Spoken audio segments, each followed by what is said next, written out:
पेनसाइटोपेनिया, जिसके अगर हम ICD-10 कोड देखें तो होता है D61.818।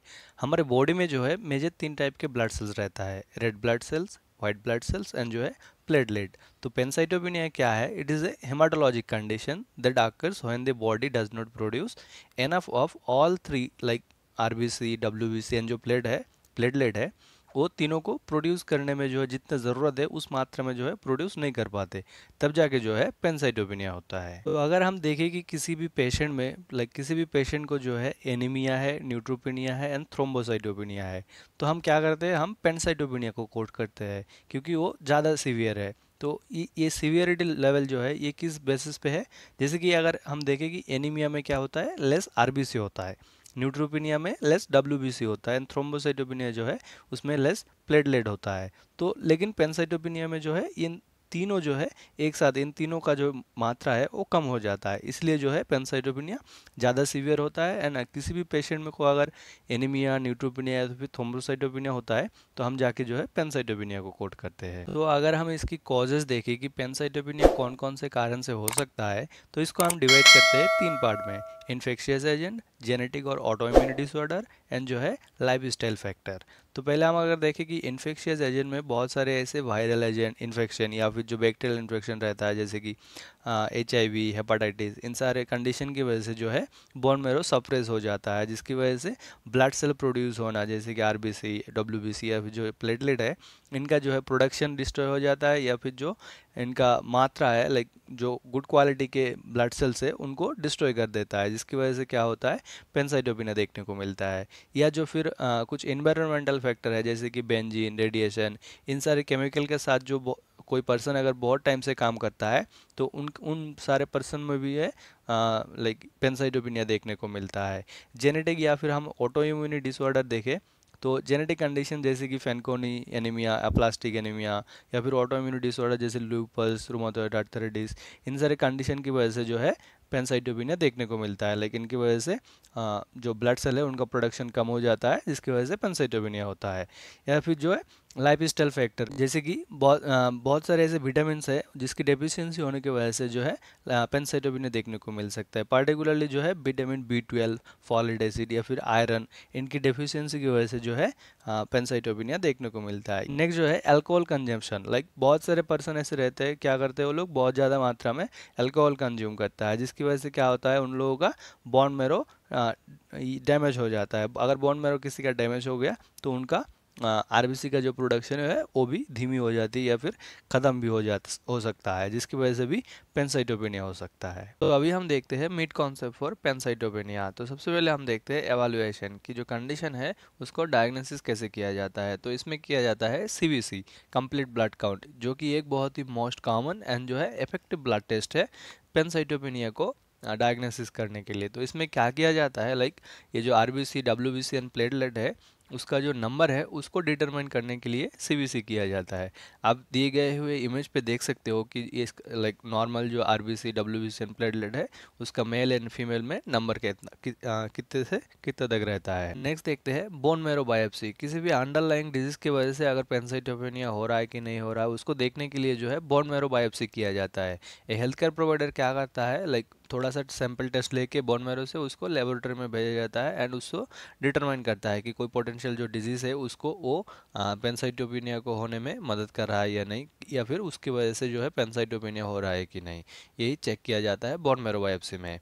नेक्स्ट अगर हम देखें तो है पेरिफेरल ब्लड स्मेयर। इसमें क्या करता है, इसमें एक ब्लड सैंपल को लेके माइक्रोस्कोप के अंडर एग्जामिन करता है उसका जो साइज, शेप या फिर जो स्ट्रक्चर है उसको डिटरमाइन करने के लिए। जैसे कि अगर साइज, शेप, अगर कुछ इसमें कुछ गड़बड़ी हो गई तो नॉर्मली जो है अपना जो RBC है उसका या तो फिर इफेक्टिवनेस कम हो जाता है या तो फिर जो है वो सही तरीके से काम नहीं करता।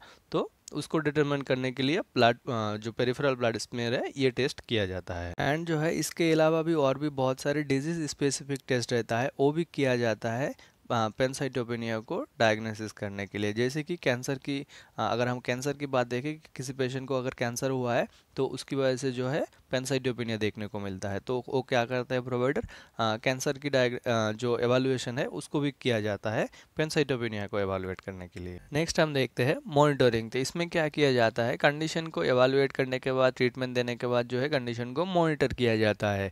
तो अगर हम इसमें देखें तो इसमें किया जाता है फ्रीक्वेंट ब्लड टेस्ट। ये frequent blood test are needed to track the cell counts. जो अपना आरबीसी, डब्ल्यूबीसी एंड प्लेटलेट है उसका जो काउंट्स है उसको ट्रैक करने के लिए, अगर वो सही दिशा में है कि नहीं, लाइक उसका जो ट्रीटमेंट है उसको इफेक्टिव हो रहा है कि नहीं, वो अपना प्लेटलेट इंक्रीज हो रहा है कि नहीं, आरबीसी सही हो रहा है कि नहीं।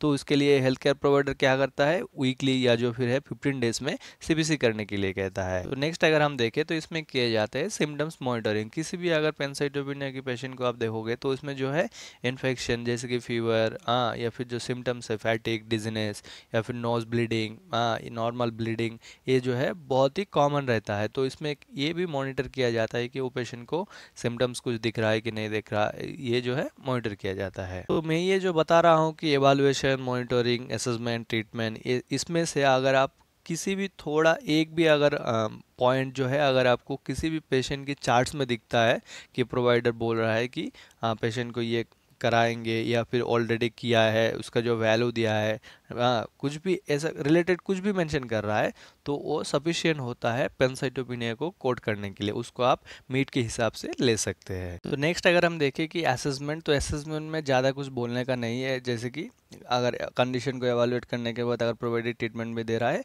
वही कुछ जो है मेंशन किया जाता है असेसमेंट में कि कंडीशन ये वाला जो है कंफर्म हुआ है एंड उसके साथ जो है ट्रीटमेंट दिया जा रहा है। तो नेक्स्ट अगर हम ट्रीटमेंट देखें कि पेनसाइटोपेनिया के लिए क्या क्या ट्रीटमेंट दिया जाता है, तो पेनसाइटोपेनिया का जो ट्रीटमेंट है वो ग्रुप ऑफ ट्रीटमेंट है, कि ऐसे ही नहीं है कि सिंगल डिजीज के लिए ट्रीटमेंट दे रहा है। तो उसका जो मेन पेनसाइटोपेनिया उसको ट्रीट किया जाता है, या जो फिर अंडरलाइंग कॉजेज है उसको ट्रीट किया जाता है, या जो फिर है सिम्टम जो है उसको रिड्यूस करने के लिए ट्रीटमेंट दिया जाता है। तो सबसे पहले अगर हम देखें तो जो है इन्फेक्शन, जो अंडरलाइंग इन्फेक्शन रहता है जिसकी वजह से पेनसाइटोपेनिया होता है, उनको ट्रीट किया जाता है आइदर एंटीबायोटिक, एंटीवायरल और एंटीमाइक्रोबियल मेडिकेशन के द्वारा। वो दिया जाता है इन्फेक्शन को ट्रीट करने के लिए, कि अगर इन्फेक्शन को कंट्रोल में ला सके, मैनेज में ला सके, तो पेनसाइटोपेनिया जो है ऑटोमेटिकली जो है उसका आरबीसी इंक्रीज होना शुरू हो जाता है। नेक्स्ट अगर हम देखें तो न्यूट्रिशनल डेफिशिएंसीज, जैसे कि मैंने कॉजेज में कहा था कि न्यूट्रिशन की डेफिशिएंसी की वजह से भी पेनसाइटोपेनिया हो सकता है। तो अभी ट्रीटमेंट में क्या किया जाता है, उनको करेक्टेड किया जाता है, लाइक करेक्शन किया जाता है। इसमें आप प्रोवाइडर क्या करता है, लाइक डाइट भी दे सकता है, या जो फिर सिंथेटिक मेडिकेशन है वो भी दे सकता है। इसमें जो है ट्रांसफ्यूशन भी किया जाता है, जैसे कि वीक एंड पुअर जो आरबीसी है और प्लेटलेट है उसको हेल्दी प्लेटलेट या जो फिर आरबीसी है उससे रिप्लेस किया जाता है, जो कि एक ट्रीटमेंट माना जाता है पेनसाइटोपेनिया के लिए। तो इन सारे ट्रीटमेंट के अलावा भी और भी बहुत ऐसे मेडिकेशन है जो कि दिया जाता है पेनसाइटोपेनिया के पेशेंट को, जो क्या करता है बोन मैरो को स्टिमुलेट करता है, और भी ज़्यादा मात्रा में जो ब्लड सेल्स है, डब्ल्यूबीसी, आरबीसी एंड प्लेटलेट्स, इनको ज़्यादा मात्रा में प्रोड्यूस करने के लिए। एग्जाम्पल के रूप में आप देख सकते हो कि ईपोएटिन अल्फा एंड ब्रैकेट में आप उसका ब्रांड नेम भी देख सकते हो, या फिर डार्बीपोएटिन अल्फा, ये सारे मेडिकेशन जो है दिया जाता है एक थ्रोम्बोसाइटोपेनिया की पेशेंट को। नेक्स्ट हम देखते हैं बोन मैरो ट्रांसप्लांट, जो कि बहुत ही एकदम लास्ट ट्रीटमेंट है।